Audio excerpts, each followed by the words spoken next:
ದೇವರಿಗೆ ಸ್ತೋತ್ರವಾಗಲಿ. ಎರಡು ಕಾರ್ಯವನ್ನು ಈ ದಿನದಲ್ಲಿ ನಾವು ಧ್ಯಾನಿಸೋಣ. ಮೊದಲನೇದಾಗಿ, ನಾವು ಸಭೆ ಪ್ರಾರಂಭಿಸಿದಾಗ ಭಯಂಕರ ಉಪದ್ರವ, ಅಂದರೆ ಅದು ಕೋರ್ಟ್ವರೆಗೂ ಹೋಗುವ ರೀತಿಯಲ್ಲಿ ಆಯಿತು. ಕೋರ್ಟಿಗೆ ಹೋದ್ರೂ ಭಾನುವಾರ ಚರ್ಚ್ ನಡೆದಾಗೆ ಬಂದು ತೊಂದರೆ ಮಾಡೋರು. ಯಾಕೆ ಹಿಂಗೆ ಬೇರೆ ಚರ್ಚ್ಗಳೆಲ್ಲ ಚೆನ್ನಾಗಿ ನಡೀತಿದೆಯಲ್ಲ, ಯಾಕಂತೇಳಿ ಅರ್ಥ ಆಗಲಿಲ್ಲ. ದೇವರೇ, ನಮಗೆ ಮಾತ್ರ ಏನಕ್ಕೆ ಇಷ್ಟು ಉಪದ್ರವಗಳು, ತೊಂದರೆಗಳು ಅಂತ ಪ್ರಾರ್ಥನೆ ಮಾಡ್ತಾ ಇದ್ದಾಗ 2015ರಲ್ಲಿ ಅಗಸ್ಟಿನ್ ಜಬ್ಬುಕುಮಾರ್ ಅಂತ ಒಂದು ದೊಡ್ಡ ಗ್ರೌಂಡ್ ಮೀಟಿಂಗ್ ಮಾಡಿದೆ. 2016ರಲ್ಲಿ ಅಗಸ್ಟಿನ್ ಜಬ್ಬುಕುಮಾರ್ ಆದಮೇಲೆ ಜಡ್ಸನ್ ಆಬ್ರಾಮ್ ಮತ್ತು ಪ್ರೀತರ್ ಜಡ್ಸನ್ ಅಂತೇಳಿ 2016ರಲ್ಲಿ ಮಾಡಿದ್ವಿ. ಇದಾಗಿ ಇನ್ನೇನು ಒಂದು ವಾರನೂ ಆಗಿಲ್ಲ, ಅಷ್ಟರೊಳಗಡೆ ಜಾಗದ ಗಲಾಟೆ ಸ್ಟಾರ್ಟ್ ಆಯಿತು. ಇದಕ್ಕೆ ಕಾರಣ ಏನಂತ ನಾವು ಹುಡುಕಿ ಧ್ಯಾನಿಸಿ ನೋಡಿದಾಗ ಅದರಲ್ಲಿ ಮುಖ್ಯವಾಗಿ ಸಮಸ್ಯೆ ಉಂಟಾಗಿದ್ದು ಏನಂತ ಹೇಳಿದ್ರೆ, ಸೈತಾನ ಕ್ರಿಯೆಗಳು ಸಂಪೂರ್ಣವಾಗಿ ಲಯ ಮಾಡಬೇಕಂತೇಳಿ ನಾವು ಎಷ್ಟು ಅಧಿಕವಾಗಿ ಹೋರಾಡ್ತೀವೋ ಅವನು ಅಷ್ಟು ಫೋರ್ಸ್ ಆಗಿ ನಮ್ಮನ್ನು ಅಟ್ಯಾಕ್ ಮಾಡ್ತಾನೆ. ಅಂದರೆ ನಾವು ಕ್ಷಣ ಮಾತ್ರದಲ್ಲಿ ಜಾಗೃತಿಯಾಗಿ ಯಾವುದೇ ಕಾರಣಕ್ಕೂ ಸೈತಾನನಿಗೆ ಒಪ್ಪಿಸಿಕೊಡದ ಹಾಗೆ ಯಾವಾಗಲೂ ಪ್ರಾರ್ಥನೆಯಲ್ಲೇ ಇದ್ದು ಅದರಲ್ಲೇ ಮುಳುಗಿ ಅವನ್ನ ಡೈಲಿ ಬೆಳಗಿನ ಜಾವದಲ್ಲಿ ಅವನ ಸೈತಾನ ಕ್ರಿಯೆಗಳನ್ನು ಓಡಿಸ್ತಾನೇ ಇರಬೇಕು. ಸ್ವಲ್ಪ ಯಾಮಾರಿ ಒಂದು 3 ದಿನ ಪ್ರಾರ್ಥನೆ ಮಾಡೋದು ಬಿಟ್ಟರೆ ಅದು ಹಂಗೆ ಮೈಂಡಲ್ಲಿ ಸೈತಾನ ಸ್ವಭಾವಗಳು, ಅಂದರೆ ಲೋಕದ ಆಸೆ ಆಕಾಂಕ್ಷೆಗಳು ಹಂಗೆ ಮೈಂಡಲ್ಲಿ ಸ್ವಲ್ಪವಾಗಿ ನಿಧಾನಕ್ಕೆ ಒಳಗೆ ಬರೋದನ್ನು ನಾವು ಅನುಭವಿಸಿದ್ದೀನಿ.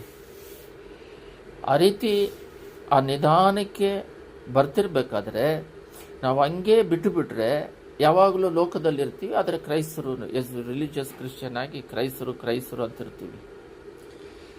ಆದರೆ ಮುಖ್ಯವಾಗಿ ಇಲ್ಲಿ ನಾವು ಧ್ಯಾನಿಸಿ ನೋಡಬೇಕಾಗಿರೋದು ಏನಂದರೆ, ನಾವು ಉಜ್ಜೀವನ ಬರಬೇಕು, ಜನಗಳು ದೇವ್ರ ಕಡೆಗೆ ಬರಬೇಕು, ನಾವು ಆತ್ಮಿಕದಲ್ಲಿ ಬೆಳೆದು ಭಾಳ ಜನಗಳನ್ನ ದೇವ್ರ ಕಡೆ ನಡೆಸಬೇಕು ಅಂತೇಳಿ ಪ್ರಯತ್ನ ಪಟ್ಟರೆ ಕಂಪಲ್ಸರಿಯಾಗಿ ನಮಗೆ ಉಪದ್ರವಗಳು ಇದ್ದೇ ಇರ್ತವೆ. ಸೈತಾನನ ಹೋರಾಟ ಜಾಸ್ತಿ ಇರುತ್ತೆ. ಆಮೇಲೆ ಯಾರೋ ಒಂದು ಸೇವಕರು ಹೇಳಿದ್ರು, ಚರ್ಚಿಗೆ ಬರುವ ವಿಶ್ವಾಸಿಗಳನ್ನು ನೀನು ಹೆಂಗೆ ಬೇಕಾದ್ರೆ ಹಂಗೆ ಇರ್ರಿ, ಒಂದು ಸಾಂಪ್ರದಾಯವಾಗಿ ಬರ್ತಾ ಹೋಗ್ತಾ ಇರ್ರಿ, ಕಾಣಿಕೆ ಕೊಡ್ತಾ ಇರ್ರಿ, ಏನೋ ಒಂದು ವಾಕ್ಯ ಬೋಧಿಸ್ತಾ ನಡೀತಾ ಇದ್ದರೆ ಸೈತಾನನ್ನು ಸೈಲೆಂಟಾಗೇ ಇರ್ತಾನೆ. ಆದರೆ ಯಾವಾಗ ನಾವು ಅವನಿಗೆ ವಿರೋಧವಾಗಿ ಅವನ ಕ್ರಿಯೆಗಳನ್ನು ಅಳಿಸಿ ಭಾಳ ಜನಗಳನ್ನ ಆತ್ಮಗಳನ್ನ ಆದಾಯ ಮಾಡೋಣ ಅಂತ ಮುನ್ನುಗ್ತೀವೋ ಆವಾಗ ಸೈತಾನು ಎದ್ದು ನಮಗೆ ವಿರೋಧವಾಗಿ ಹೋರಾಡ್ತಾನೆ. ಬಟ್ ಅದಕ್ಕೆ ನಾವು ಹೆಚ್ಚಾಗಿ ಪ್ರಾರ್ಥನೆಯ ಒಂದು ಗುಂಪನ್ನು ಸಭೆಯಲ್ಲಿ ಎಬ್ಬಿಸಿ ನಮಗೋಸ್ಕರ ಪ್ರಾರ್ಥನೆ ಮಾಡೋದು, ಸಭೆಗೋಸ್ಕರ ಪ್ರಾರ್ಥನೆ ಮಾಡೋದನ್ನು ಮಾಡಬೇಕು. ಇದಕ್ಕೆ ಒಂದು ಒಳ್ಳೆಯ ಉದಾಹರಣೆಯನ್ನು ನಾವು ನೋಡುವುದಾದರೆ, ಅಮೆರಿಕಾದಲ್ಲಿ ಚಾರ್ಲ್ಸ್ ಕ್ರಿಕ್ಕನ್ ಅವರು ಯೌವನಸ್ಥ, 18 ವಯಸ್ಸಿಂದ 31 ವಯಸ್ಸಲ್ಲಿ ಅವರು ಡೆತ್ ಆಗಿರೋದು. ಅವರ ಸೇವೆ ಬಂದು ಬರೀ 13 ವರ್ಷ ಅಷ್ಟೇ. ಅಷ್ಟರಲ್ಲೇ ಅವರು ಪ್ರತಿ ಅಮೆರಿಕದಲ್ಲಿರುವ ಪ್ರತಿಯೊಬ್ಬರಿಗೂ 3 ಕಾರ್ಯವನ್ನು ಬೋಧಿಸ್ತಾ ಇದ್ದರಂತೆ. ಮೊದಲನೇದಾಗಿ ಈ ಸೆಕ್ಸ್ ಅನ್ನೋದು, ಅಂದರೆ ಮದುವೆಗೆ ಮುಂಚೆ ಕೂಡುವಂಥದ್ದು ಪಾಪ ಅಂಥೇಳಿ ಬೋಧಿಸ್ತಾ ಇದ್ದರಂತೆ.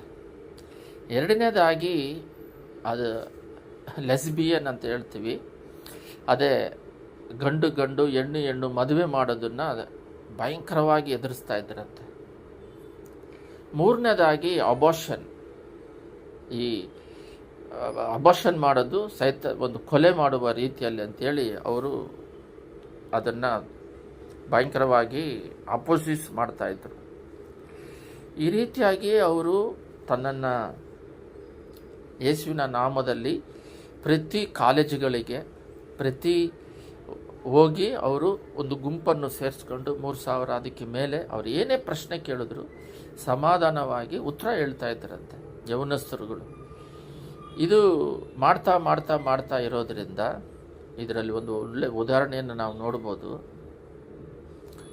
ಆ ಸೈತಾನನು ಆ ಪಾಪದಲ್ಲಿ ಮುಳುಗಿರುವ ಜನಗಳು, ಅದರಲ್ಲಿ ಇರುವ ಜನಗಳಿಗೆ ಹೃದಯಾಂತರಲ್ಲಿ ಆ ಸೈತಾನು ಅದನ್ನು ಮಾಡಬೇಕು ಅಂತ ಪಾಪಗಳನ್ನು ಮಾಡಿ ಅದರಿಂದ ಬರುವ ಸುಖವನ್ನು ಅನುಭವಿಸ್ತಿದ್ದವರಿಗೆ ಇವ್ರ ಮೇಲೆ ಒಂದು ಕೋಪ, ದ್ವೇಷ ಉಂಟಾಯಿತು.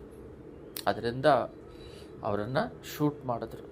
ಅದರೆಲ್ಲ ನಮಗೆ ತಿಂಗಳು ಶೂಟ್ ಮಾಡಿದ್ದು ನಮಗೆಲ್ಲ ತಿಳಿದಿದೆ. ಯಾಕೆ ಅವ್ರನ್ನ ಶೂಟ್ ಮಾಡಿದ್ರು ಅಂದರೆ, ಅವರು ಎಲ್ಲರ ರೀತಿಯಲ್ಲಿ ಕಾಮನ್ ಆಗಿ ಸರಿ ನೀವು ಮದುವೆ ಮಾಡ್ಕೊತೀರ, ಗಂಡು ಮಾಡ್ಕೊಳ್ರಿ ಅಂಥೇಳಿ ಸುಮ್ಮನೆ ಸುವಾರ್ತೆ ಏನೋ ಹೊಟ್ಟೆಪಾಡಿಗಾಗಿ ಸುವಾರ್ತೆ ಹೇಳ್ಕೊಂಡಿದ್ದಿದ್ರೆ ಅವರಿಗೆ ಈ ಮರಣ ಬರ್ತಿರಲಿಲ್ಲ. ಅವರು ಇದನ್ನು ಖಂಡಿಸಿ, ಇದು ಬೈಬಲಿಗೆ ವಿರೋಧವಾದದ್ದು, ಪಾಪ ಅನ್ನೋದು ಮಾತ್ರನೇ ದೇವರಿಗೆ ವಿರೋಧವಾದದ್ದು. ಪರಿಶುದ್ಧತೆ ದೇವರು ಹೇಳ್ತಾ ಇದ್ದಾರೆ, ಪರಿಶುದ್ಧ ಇಲ್ಲದ್ರೆ ಯಾರು ನನ್ನ ಕಾಣಲಾರರು, ಪರಲೋಕ ರಾಜ್ಯಕ್ಕೆ ಸೇರಲಾರರು.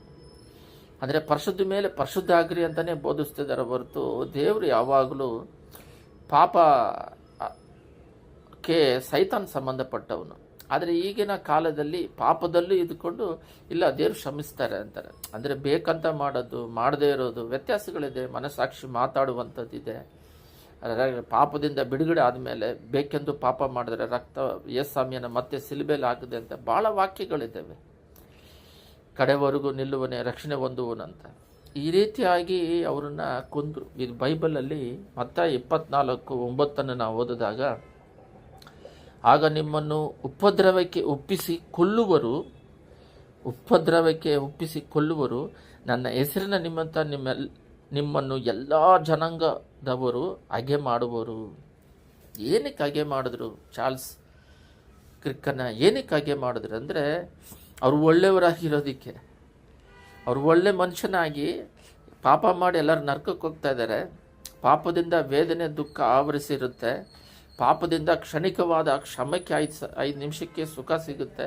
ಕುಡಿಯೋದ್ರಿಂದ ಆಗಲಿ, ವ್ಯಭಿಚಾರದಿಂದ ಆಗಲಿ, ಮತ್ತೆ ವೇದನೆ, ದುಃಖ ಇರುತ್ತೆ. ಯಾವಾಗಲೂ ದೇವರ ಒಂದು ಆನಂದ, ಸಮಾಧಾನವೆನ್ನುವುದು, ದೇವರಲ್ಲಿ ರಕ್ಷಣೆಯ ಆನಂದವನ್ನು ಡೈಲಿ ಅನುಭವಿಸುವಂಥದ್ದು. ಇದರಲ್ಲಿ ಮುಳುಗಿ ಈ ಆನಂದವನ್ನು ಅನುಭವಿಸಬೇಕಂತೇಳಿ ಅವರು ಕಟಾಖಂಡಿತವಾಗಿ ಮಾತಾಡ್ತಿರೋದ್ರಿಂದ ಅವರ ಮೇಲೆ ದ್ವೇಷ ಬೆಳೆಸಿ ಆ ಸೈತಾನನ್ನು ಅವನಿಗೆ ಹೆಂಗೆ ಎಲ್ಲರನ್ನೂ ಮರುಗು ಮಾಡಿ ಎಲ್ಲರನ್ನೂ ತನ್ನ ಕಡೆಗೆ ತಿರ್ಸ್ಕಾಯ್ತ.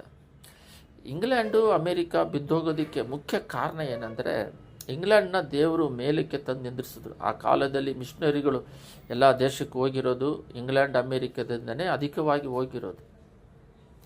ಆದರೆ ಈ ಫ್ಯಾಮಿಲಿನೇ ಮುಖ್ಯ ದೇವರಿಗೆ. ಅದೇ ಸಭೆ, ಫಸ್ಟ್ ಫ್ಯಾಮಿಲಿಯು ಸಭೆ.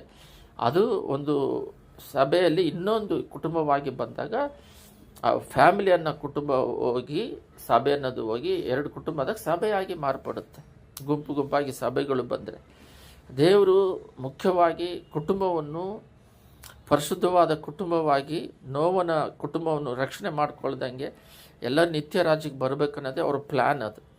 ಅದು ಕನ್ನಿಕೆಯಾಗಿ, ವರ್ಜಿನಾಗಿ, ಕಲ್ಮಶವಿಲ್ಲದೆ ಶುದ್ಧರಾಗಿರ್ಬೇಕನ್ನೋದೇ ದೇವರ ಒಂದು ಪ್ಲ್ಯಾನ್ ಮತ್ತು ಉದ್ದೇಶ. ಆದರೆ ಇಲ್ಲಿ ನಡೆದಿರೋ ಘಟನೆ ಏನಂತ ಹೇಳಿದ್ರೆ, ಇದನ್ನು ಪಾಪದಲ್ಲಿ ಅವರು ಮದುವೆ ಆಗೋಕ್ಕಿಂತ ಮುಂಚೆ ಆಗಲಿ ಆಮೇಲೆ ಕೂಡ ಈ ಪಾಪವನ್ನು ಬಿತ್ತಿ ಅವರ ವೇದನೆ, ದುಃಖದಿಂದ ಮನಸ್ಸಾಕ್ಷಿ ಸಾಯಿಸಲ್ಪಟ್ಟು ನರಕಕ್ಕೆ ಕರ್ಕೊಂಡು ಹೋಗೋದಕ್ಕೆ ಈ ಸೈತಾನ ಪ್ರೇರೇಪಿಸ್ತಾ ಇರ್ತಾನೆ.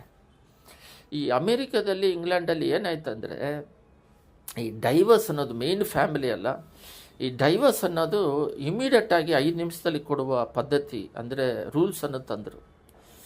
ಗಂಡನ ಜೊತೆಗೆ 2 ವೀಲರಲ್ಲಿ ಹೋಗೋದು, ಕಾರಲ್ಲಿ ಹೋಗೋದು, ಕೋರ್ಟಿಗೆ ಹೋಗ್ಬಿಟ್ಟು ಅಲ್ಲಿ ಸೈನ್ ಮಾಡಿಬಿಟ್ಟು ಬರಬೇಕಾದ್ರೆ ಇನ್ನೊಬ್ಬನ ಜೊತೆ ಹೋಗೋದು. ಮಕ್ಕಳು ಬಂದ್ಬಿಟ್ಟು ಅನಾಥರಾಗ್ಬಿಟ್ರು. ಅದಕ್ಕೆ ಅವ್ರು ಗಂಡು ಇಟ್ಕೊಂಡು ಮಕ್ಕಳನ್ನೆಲ್ಲ ಕೊಲ್ಲೋದು.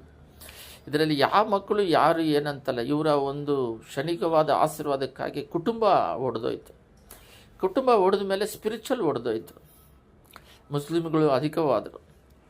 ನಮಗೆ ಗೊತ್ತಿರೋ ಹಾಗೆ ಇಂಡಿಯಾ ದೇಶದ ಒಂದು ಜೀನ್ಸ್ ಬಂದ್ಬಿಟ್ಟು ಅಲ್ಲಿ ಪ್ರೈಮ್ ಮಿನಿಸ್ಟರ್ ಆಗಿ ಇಂಗ್ಲೆಂಡ್ ದೇಶವನ್ನೇ ನಡೆಸುವ ರೀತಿಯಲ್ಲಿ ಆಯಿತು. 2ನೇದಾಗಿ ಅಮೇರಿಕಾ, ಅದೇ ಸೇಮ್ ಪ್ರಾಬ್ಲಮ್. ಲೆಸ್ಬಿಯನ್, ಗಂಡು ಮದುವೆ, ಅದು ಗೌರ್ಮೆಂಟೇ ಅಲೋ ಮಾಡ್ತು ಚರ್ಚಲ್ಲಿ ಮದುವೆ ಮಾಡಿರಿ ಅಂತೇಳಿ. ಆದರೆ ಪಾಸ್ಟ್ಗಳು ಮಾಡದೇ ಇದ್ದಾಗ ಇದು ಗೌರ್ಮೆಂಟ್ ರೂಲ್ಸು, ನೀವು ಮಾಡಿರೋದಕ್ಕೆ ಆ ಪೋಸ್ಟನ್ನೇ, ಚರ್ಚ್ ಪೋಸ್ಟೇ ಬೇಡ ಅಂತ ಬಿಟ್ಟು ಹೋದರು. ಈ ರೀತಿ ಗೌರ್ಮೆಂಟು ಅಥಾರಿಟಿಗೆ ತಗಂತು. ಆದರೆ ದೇವರ ಮಕ್ಕಳು ಹೇಳ್ದಂಗೆ ಗೌರ್ಮೆಂಟ್ ಕೇಳಬೇಕು. ಗೌರ್ಮೆಂಟ್ ಪಾಪ ಮಾಡ್ರಿ ಅಂತ ಹೇಳೋದನ್ನು ಚರ್ಚ್ ಒಳಗಡೆ ಬಂದು ತುಂಬಿಸೋಕ್ಕೆ ಶುರು ಆಯಿತು.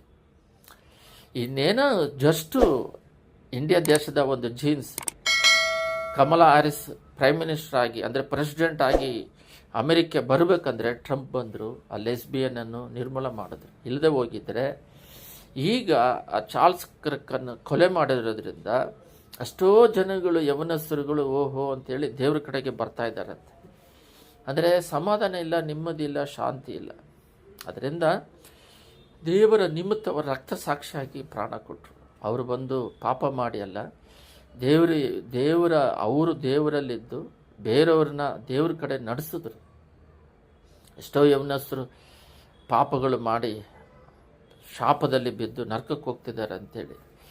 ಇವಾಗ ಅವ್ರ ಮರಣ ಹೊಂದಿದ ಮೇಲೆ ಅವರ ಯೂಟ್ಯೂಬ್ಗಳೆಲ್ಲ ಫೇಮಸ್ ಆಗಿ ಅವ್ರು ಯಾವ ರೀತಿ ಈ ಪಾಪವನ್ನು ದ್ವೇಷಿಸಿದ್ರು, ಯವನಸ್ಥರು ಪಾಪ ಮಾಡಿ ಹೆಂಗೆ ಸಮಾಧಾನ ಕಳ್ಕೊಂಡಿದ್ದಾರೆ ಅಂತ.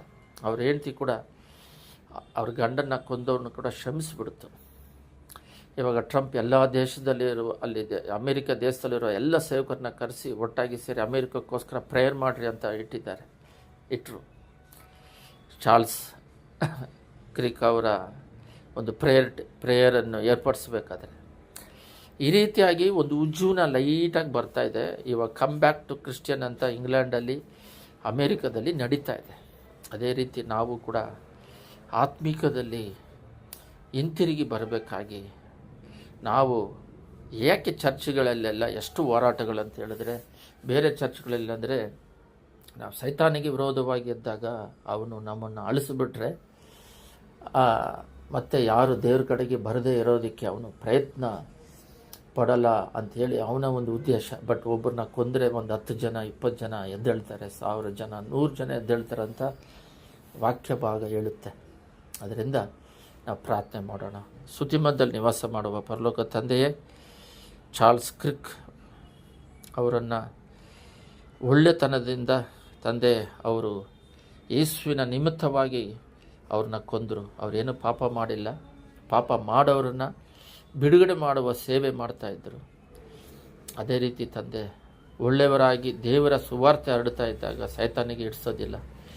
ನೀವು ಕೂಡ 40 ದಿನ ಉಪವಾಸ ಇದ್ದು ಎದ್ದಾಗ ನಿಮ್ಮನ್ನು ಬಿಡದಾಗೆ ಪಾಪ ಮಾಡೋದಕ್ಕೆ ಪ್ರೇರೇಪಿಸ್ತಾ, ಆದರೆ ನೀವು ಜಯ ಹೊಂದಿದ್ರಿ. ಅದೇ ರೀತಿ ನಾವು ಕೂಡ ಲೋಕವನ್ನು ಪಾಪದ ಮೇಲೆ ದ್ವೇಷ ಹುಟ್ಟಿಸಲು, ಕೋಪ ಹುಟ್ಟಿಸಲು, ಅದರ ಮೇಲೆ ಆಸೆ ಬರದಂಗೆ ಒಂದು ವಿರಕ್ತಿ ಬರಲು, ಯೋಸೇಫನಾಗೆ ಪಾಪ ಮಾಡಿದಾಗೆ ಬಿಟ್ಟು ಓಡಲು ಕೃಪೆ ಕೊಡಬೇಕಾಗಿ ಯೇಸುವಿನ ನಾಮದಲ್ಲಿ ಬೇಡಿ ಹೊಂದಿದ್ದೇವೆ ತಂದೆಯೇ, ಆಮೇನ್.